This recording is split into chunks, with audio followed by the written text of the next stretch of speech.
folie. Les amis, on démarre tout de suite avec le débrief de l'actu. C'est parti pour News Time. Let's go. Alors, hop. Ok, bon bah les amis, on va aujourd'hui couvrir pas mal de choses. Ouais, la semaine en actualité a été très riche. On va d'abord faire un petit point de ce qui s'est passé dans le monde, en dehors de la France et en dehors de ce qui se passe aussi en Russie. Donc on va d'abord voir un peu tout ce qui se passe dans le monde. Ensuite on va voir l'élection présidentielle. Et oui, il y a eu de nouvelles news, retournement de situation pour le nouveau président à élire très prochainement, dans quelques semaines presque. Ensuite, on verra, on fera un petit point du conflit russo-ukrainien, ukraino-russien, je ne sais pas comment prononcer, de ce qui se passe entre l'Ukraine et la Russie. Voilà. Et enfin, on terminera par une petite pointe de news sur l'actualité sportive. Qu'est-ce qui se passe dans le monde du sport cette semaine? Encore une fois, ça a été très riche, les amis. On a beaucoup de choses à voir ce soir. Allez, c'est parti. On commence la première news par une petite touche d'espoir, les amis. Cette semaine aux États-Unis, le pilote d'avion James Clifton est arrivé à l'aéroport complètement bourré. Et oui, on est mal, on est très mal. Alors, ce qui est fou avec lui, c'est que le pilote, en fait, il pensait vraiment déjouer la sécurité et arriver jusqu'à l'avion et le conduire en étant complètement bourré. Hein. Donc, ce que ça apporte, au moins on sait, c'est que tous les tests de sécurité de l'aéroport, c'est pas une caméra cachée. Non, là on sait que c'est bien réel. Au moins on en est sûr. Merci James, merci beaucoup. Si jamais t'avais un doute, là on est sûr que non. Ensuite, cette semaine, on a appris que Disney allait lancer une version freemium de son application de streaming en ligne Disney+. Donc les amis, préparez-vous. Maintenant, la version freemium, elle va intégrer donc des publicités sur la plateforme, etc. Préparez-vous à regarder le livre de la MAF.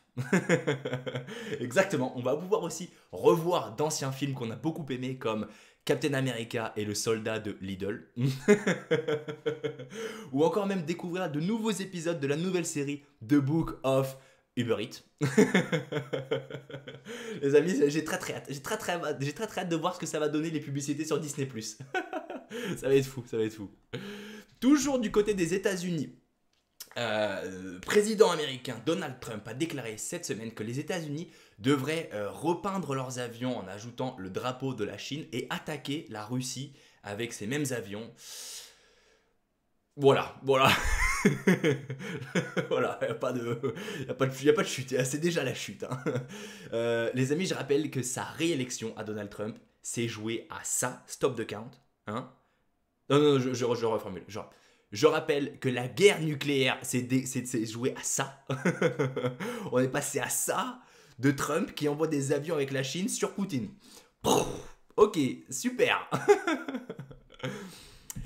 Cette semaine, le film The Batman, que j'ai vu plusieurs fois, que j'ai beaucoup apprécié, je vous recommande vivement de le voir, a explosé tous les records, les amis, et a aussi provoqué des réactions très bizarres. Ok.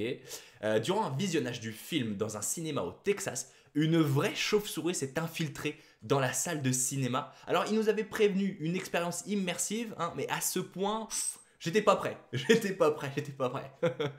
Mais du coup, c'est quoi la prochaine étape? Est-ce qu'on se fait envahir dans le cinéma par des pingouins et des chats? Non. Ou alors, est-ce qu'il y a un terroriste qui va arriver, qui parle en énigme, hein? Cette expérience-là, j'ai très hâte. Où est-ce que ça va s'arrêter? Il n'y a pas de limite. Alors, on a aussi vu le prix de l'essence qui ne fait que monter et qui atteint des records. La situation devient très critique pour de plus en plus de personnes aujourd'hui en France.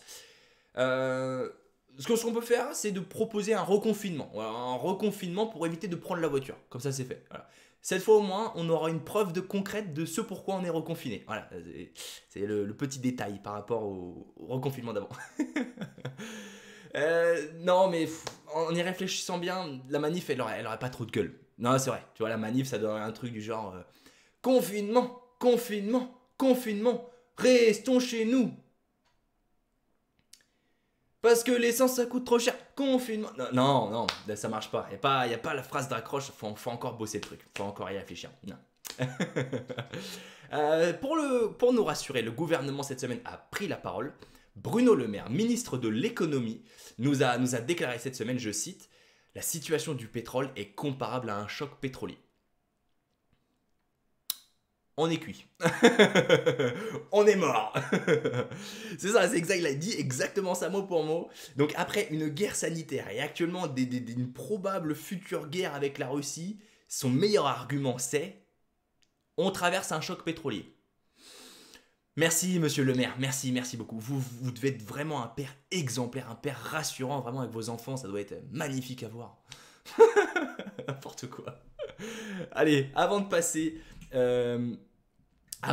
à l'élection présidentielle, récemment on a vu l'Inde, merveilleux pays que j'aime énormément, qui a envoyé par accident au Pakistan, son ennemi depuis déjà des décennies, un missile.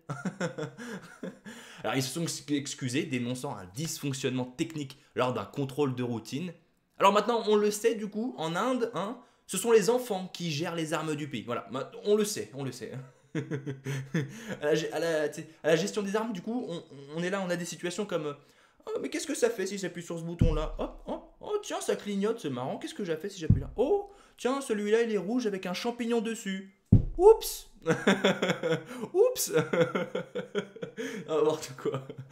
Incroyable. Allez, on passe à l'élection présidentielle cette semaine, les amis. On a eu beaucoup de news. C'est confirmé. Donc, on a 12 candidats officiels qui ont eu leurs 500 signatures de maire cette semaine. Donc, 12 candidats à l'élection présidentielle. 12 candidats qui représentent au total 13 partis extrémistes. Bon courage pour voter. Hello, petit soleil. Hello, t'es morte de rire. Donc voilà, les amis, bon courage pour voter. À choisir entre la peste et le choléra, je sais pas encore.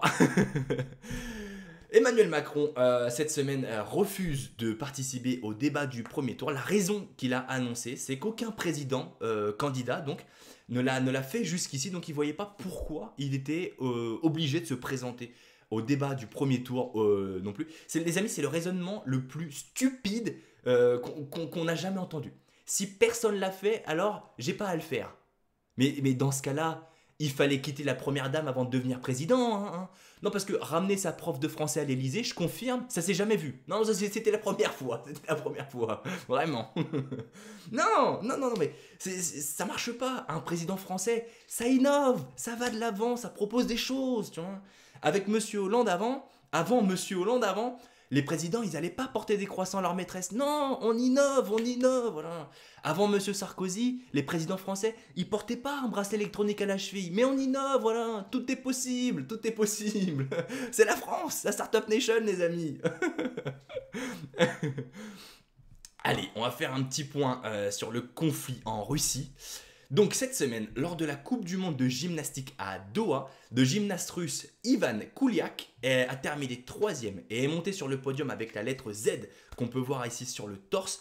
Z, qui est le sigle du nationalisme russe et donc en soutien au président Vladimir Poutine. Alors malheureusement pour lui, le vainqueur de la compétition est ukrainien, voilà. Et bah au lieu du Z, il fallait choisir le L comme loser. Encore Emmanuel Macron, décidément on l'adore. Emmanuel Macron a déclaré que l'Union européenne prendra des sanctions massives si la guerre en Ukraine continue. Alors soit je suis idiot, soit ça c'est une invitation à une guerre nucléaire. Et je suis pas teubé, ok? Non, plus sérieusement, si la guerre en Ukraine continue, Poutine s'arrêtait maintenant? Alors je sais pas. Peut-être que Monsieur Macron a un contact avec Doctor Strange et qui compte nous faire changer de multiverse ou je sais pas. Mais il va pas s'arrêter ici, hein, le russe. Hein. Non, c'est évident. Donc, petit rappel pour toi dans le chat. Si jamais tu veux éteindre un feu, il faut pas verser de l'huile dessus comme ça. Non, ça va pas arrêter le feu. Ça changera rien du tout. Non, ça marche pas. Beaucoup d'entreprises ont stoppé leurs activités en Russie pour protester cette semaine. Donc on a vu des grosses entreprises mondiales avoir décidé d'arrêter leurs activités en Russie pour impacter l'économie russe et protester, freiner la guerre. Donc on a eu beaucoup de chocs pour l'économie russe. Se sont retirés des entreprises comme des banques, des compagnies pétrolières, des opérateurs téléphoniques et Ikea. Alors je sais pas quel était le projet, hein, je sais pas quel était le projet vraiment, mais si tu prends l'économie russe et que tu enlèves les chaises blup chup nup, ça reste quand même l'économie russe. Hein, et ça ne va rien changer du tout. Alors on adore Ikea, vraiment, on adore ce qu'ils font. Et super les biscuits, on adore, vraiment. Mais ça reste des meubles pas chers, à construire soi-même, de merde. Ça change rien les amis. Mais on les adore, on adore Ikea, vraiment, on adore la Suède, vraiment. Merci de nous avoir offert Zlatan Ibrahimovic. On vous embrasse la Suède, merci beaucoup, merci. N'importe quoi. Allez les amis, on va faire le point dans le monde sportif.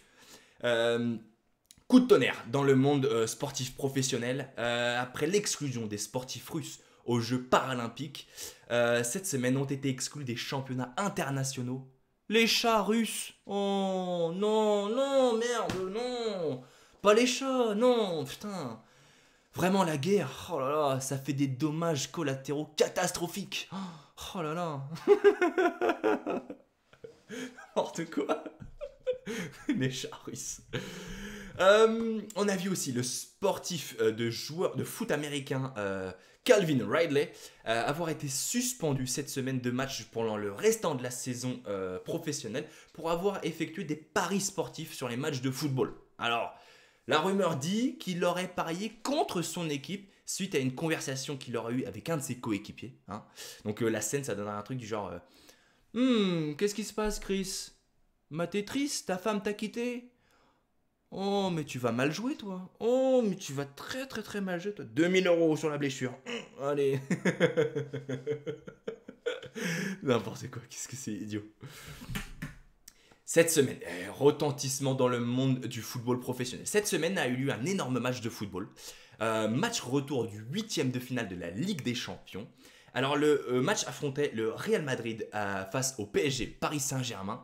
Le PSG avait un point d'avance sur Madrid parce qu'au match aller, ils avaient gagné le match 1-0. Et donc le PSG était archi favori. Et vraiment, ils n'ont pas démérité puisque le match s'est terminé 3-1 pour Madrid, PSG disqualifié. Allez. Bon, mais difficile à avaler la pilule, mais vraiment les dirigeants parisiens, comme à leur habitude, encore une fois, ont répondu avec tact et vraiment de la plus belle et de la plus fair-play des manières. Ils sont allés se battre avec les arbitres. Putain. Bon, finalement, les dirigeants du club ont été finalement sortis du stade par la police. Hein, la police est intervenue pour séparer les dirigeants des arbitres. Encore une fois, les amis, PSG, Paris Saint-Germain, Paris sans la gloire. Ouais. Encore une fois, ils nous ont fait rêver. Dans le monde du tennis aussi, on a vu le sportif Alexander Zverev qui a pété un plomb contre l'arbitre pour une décision que l'arbitre a prise qu'il jugeait non conforme. Et on voit bien la raquette, comment il l'a explosé sur la chaise de l'arbitre. C'était vraiment d'une violence inouïe. Mais si on faisait ça à l'école, les amis, mais qu'est-ce que ça donnerait? Il n'a pas le droit de faire ça. Non, non. 2 plus 2, ça fait 8. Ça fait 8. Oh là là là là. Et les arbitres, vraiment, maintenant, faut être prêt. Je vous jure, c'est incroyable. Au Mexique, mais pas mieux, on a vu 26 personnes avoir été blessées lors d'une bagarre entre supporters suite à un match de football. Breaking news, priorité au direct. On me dit dans l'oreillette que Didier Deschamps serait prêt à remplacer Kylian Mbappé par Tony Yoka. Tony Yoka, c'est exact. Vu comment le sport ça tourne en ce moment, les amis, je pense qu'à l'arbitrage, il vaut mieux mettre des combattants UFC directement. Sur un match de football, ça donnerait quoi, Neymar? T'es pas content? Étranglement. C'est n'importe quoi, les amis. C'est du free fight, c'est parti. Et voilà, c'est tout pour l'actualité de la semaine, les amis. C'est tout. On est parti. Donc, on va maintenant débuter le point Record Time. On va recommander des musiques, des séries télé, tout ce qui se passe en ce moment dans le monde de la culture. Ça se passe maintenant et je vous en parle tout de suite. C'est parti.